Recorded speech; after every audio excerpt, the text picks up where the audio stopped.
Hi there. Wanted to give you a recap for Unit 2 in PE 555.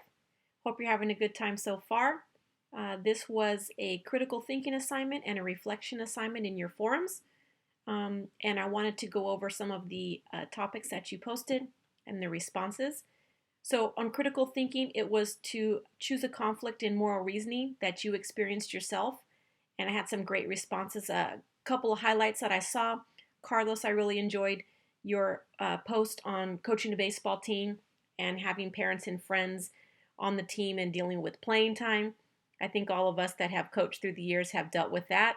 I certainly have coached for many, many years, and you do develop relationships with your players and your coaches and assistant coaches, and then your families of the kids that you're coaching. So it's always interesting in how to deal with that, and it is a moral reasoning choice. You want to do what's always best for the team and set your feelings aside, and that's hard to do. Jeff, I liked your response to Carlos. You mentioned coach handles the situation, and then the outcome really brings team unity together, and really, really great response to that. Mike, I really liked your post when you were coaching a basketball team, and GPAs are an issue, not meeting the requirement, and do you play those kids? Do you sit them out? They're nice kids. They're your starters. They're your best players. It affects the outcome of the game. Undoubtedly, it affects playoffs and into championships as well. I liked your solution where you put forth the idea of tutoring to get the kids back up into the GPA range that they need to be to qualify. So, really great posts and comments on that. And as we talk about the reflection section, was focusing on servant leadership. A really great topic to think about. We all are in those positions of leadership somehow, some way. And Gina Lee, I loved your post. Integrity to do what you preach and to prove it. And dealing with players that way really brings about a positive outcome of how they think of you and how you present yourself to them as a servant leader, and you're training them to become servant leaders themselves. I really appreciated that. Robert, I liked your post.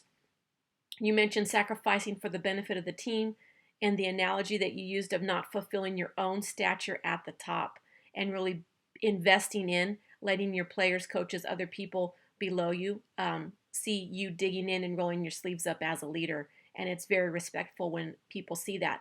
So I appreciate that. It was a really great idea on reflection there. And to look forward into Unit 3. Unit 3 is gender issues in sport. A couple of notes here is to please keep track of due dates on your forums. There is a post, well, it's a section in lessons that will say due dates for assignments.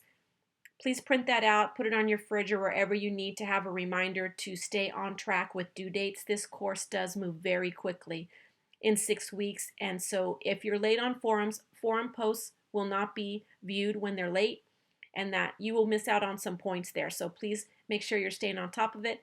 Everyone seems to be doing a great job so far. If you have questions, please don't hesitate to contact me.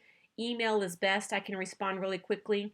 I have a smartphone, so I have access to my email constantly throughout the day, and I don't want to delay in responding to you if you have a question. So hope you're having a great time. Unit 2 was wonderful. Looking forward to Unit 3, and have a great rest of the weekend.